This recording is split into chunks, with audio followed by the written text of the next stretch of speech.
तुम्हाला माहीत आहे का 99चा वर्ग कॅल्क्युलेटर न वापरता सेकंदात कसा काढायचा? आज आपण बघूयात.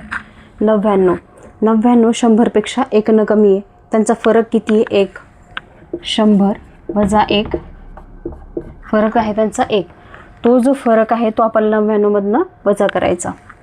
99मधून हा 1 वजा करायचा. किती उत्तर आलं? 99 वजा 1 ते झालं आपलं 98. हे झालं आपलं पहिलं उत्तर. नंतर स्टेप 2 आहे की जो पण फरक आहे त्याचा वर्ग करायचा. फरक आहे आपला 1. 1चा वर्ग करा. 1चा वर्ग 1 तो आपण 01 असं पण लिहू शकतो. आता तिसऱ्या स्टेपमध्ये आपल्याला काय करायचं आहे? फक्त ही दोन्ही पण उत्तरं एकत्र करायची आहेत. हे आणि हे आपण असंच्या असं ठेवून देऊ.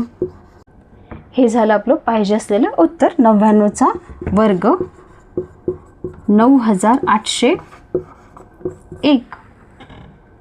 आता आपण दुसरे एक्झाम्पल बघूयात.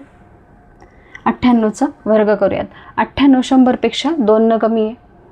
मग आपण इथे लिहून घेऊ 100 वजा 2. फरक किती आहे त्याचा? 2. मग आपण स्टेप 1 घेऊयात. स्टेप 1 म्हणजे काय? या 98मधून हा जो फरक आहे तो वजा करायचा. 98 वजा 2 किती झाले? 96. हे झालं आपलं पहिलं उत्तर. आता आपली दुसरी स्टेप काय आहे? आपल्याला त्या फरकाचा वर्ग करायचा. फरक किती आहे? 2. 2चा वर्ग किती आहे? 4. आपण 04 असंही लिहू शकतो.